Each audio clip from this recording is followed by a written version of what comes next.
আসসালামু আলাইকুম, কেমন আছেন সবাই? আজকে চলে এসেছি আপনাদের মাঝে আরো একটি নতুন ব্লগ নিয়ে। এই মুহূর্তে আমি অবস্থান করছি শেরপুর সদর উপজেলার খোয়ারপাড় শাপলা চত্বর জিনাইগাতি রোডে হাজী ইলিয়াস মার্কেটে রেস্টুরেন্টের ডিটেইলস আপনাদের সাথে শেয়ার করব। এই রেস্টুরেন্ট থেকে বেশ কিছুদিন আগে আমাকে ইনভাইট করা হয়েছিল। আমি এসেছি দুপুর 2টায়, তাই এই সময় খুব একটা লোকজন থাকে না। তবে বিকেল 4টা থেকে রাত 10টা 11টা পর্যন্ত বেশ লোকজনের ভিড় দেখা যায় এখানে। আমি একটা খালি জায়গা দেখে বসে পড়লাম ডায়েরিটা নিয়ে। সুন্দর একটা জায়গায় এসেছি, আর রিলস বানাবো না তা কি হয়? রিলস এর জন্য একটু প্র্যাকটিস করে নিচ্ছি, আর আমার সাহেব ভিডিও করছে। এইটা আমার রিলস এর জন্য। আমাদের জন্য এই গরমের মাঝে চলে এসেছে কোল্ড 2টা কফি, অথচ আমরা কিন্তু অর্ডার করিনি। মূলত এখানে আমি ইনভাইটেড, তাই ম্যানেজমেন্টে যারা আছেন তারা আমাকে নিজ থেকে আপ্যায়ন করেছেন। খুবই সুন্দর একটা পরিবেশে এই রেস্টুরেন্টটিকে সাজানো হয়েছে। এখানে দেয়ালে খাবারের মেনুগুলো রাখা হয়েছে, যা দেখতে খুবই লোভনীয়। কফিটা অর্ডার না করলেও এইটা কিন্তু আমি অর্ডার করেছি। গাইস, আমি রেস্টুরেন্টে যাওয়ার পর যদি মেনুতে ফ্রেঞ্চ ফ্রাই থাকে সেটা আমি ছাড়ি না, কারণ বরাবরই ফ্রেঞ্চ ফ্রাইটা আমার কাছে খুবই প্রিয় একটা খাবার। আমি আর কিছু খাই বা না খাই, এটা আমার লাগবেই। কার কার ফ্রেঞ্চ ফ্রাইটা পছন্দের কমেন্টসে অবশ্যই জানাবেন। আমাদের রেস্টুরেন্টে তো পরিকল্পনা আছে, আমরা এখানে ইন্ডিয়ান ফাস্টফুডের নতুন খাদ্য সংযোজন করা হবে। হ্যাঁ, আমরা ইনশাআল্লাহ আগামী মাসে 1 তারিখ থেকে নতুন রূপে আর কি আপনার নতুন রূপে শুরু করতেছে আর কি। পিজ্জা তারপর আপনার আপনার অনেক কিছু আইটেম করা হচ্ছে আর কি। ফুল চাইনিজ আইটেম এভরিথিং সবকিছু আমাদের চালু করা হবে 1 তারিখ থেকে ইনশাআল্লাহ আমরা নতুন রূপে আর কি শুরু করব আর কি। আর কিছু কাজ কাম বাকি আছে আপনার, এই যে লাইটিং গুলো আছে এগুলো নতুন করে আমরা শুরু করব ইনশাআল্লাহ। গাইস, এই খোয়ারপাড় শাপলা চত্বর রোডটি কিন্তু খুবই ব্যস্ততম একটি রোড। চারপাশ থেকে প্রচুর যানবাহনের চলাচল। ঠিক এই ব্যস্ততম মোড়ের পাশে এই রেস্টুরেন্টটি। এই ছাউনির ভেতরে রুফটপ সার্কেলটা আপনাদেরকে দেখানোর চেষ্টা করব।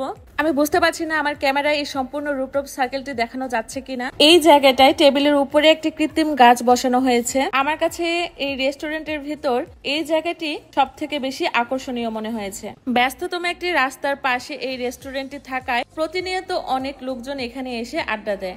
ব্যস্ততম একটি রোডের পাশে এরকম ছোটখাটো একটা রেস্টুরেন্ট মন্দ নয়। এক ঝাঁক সাদা জবা, সাদা রংটা আমার বেশ পছন্দের। এই পাশটা একটা মাদ্রাসা। আমাকে ভিডিও করতে দেখে বাচ্চাগুলো জানালা দিয়ে উকি দিচ্ছিল। আমার ক্যামেরা ধরতে তারা লজ্জা পেয়ে লুকিয়ে গেল। যে আমাকে একটু সামনে এগোতে দেখেছে তারা আবার জানালা দিয়ে দেখার চেষ্টা করছিল। মাশাআল্লাহ।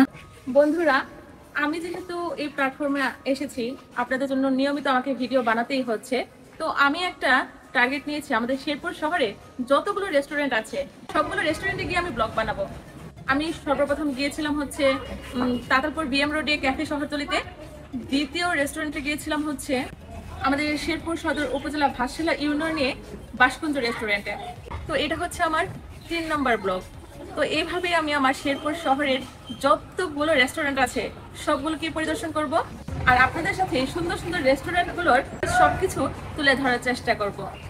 আশা করি আপনারা সবাই আমাকে সাপোর্ট করবেন, আমাকে ভালোবাসা দিয়ে অনেক দূর এগিয়ে নিয়ে যাবেন।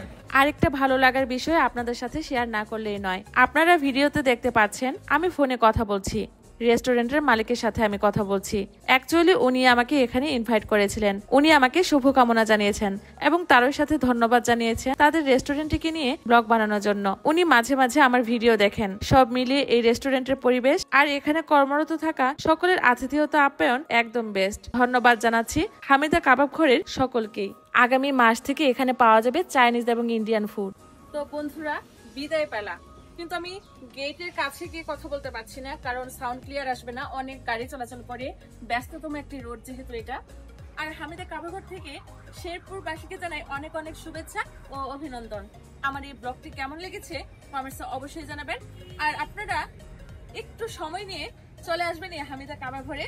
বন্ধুরা, বিদায় মুহূর্তে আমি আন্তরিকভাবে দুঃখিত জানাচ্ছি, এই জন্যই যে অ্যাকচুয়ালি এই রেস্টুরেন্টের নাম হচ্ছে হামিদা কাবাব ঘর, আর আমি আমার পুরো ভিডিওতে হামিদা কাবাব ঘর বলে গেছি। আমার এই ভুলটিকে সবাই ক্ষমা সুন্দর দৃষ্টিতে দেখবেন। দেখা হবে আপনাদের সাথে আবার পরবর্তীতে নতুন কোনো ব্লগে। সকলের সুস্থতা কামনা করে বিদায় নিচ্ছি। আল্লাহ হাফেজ।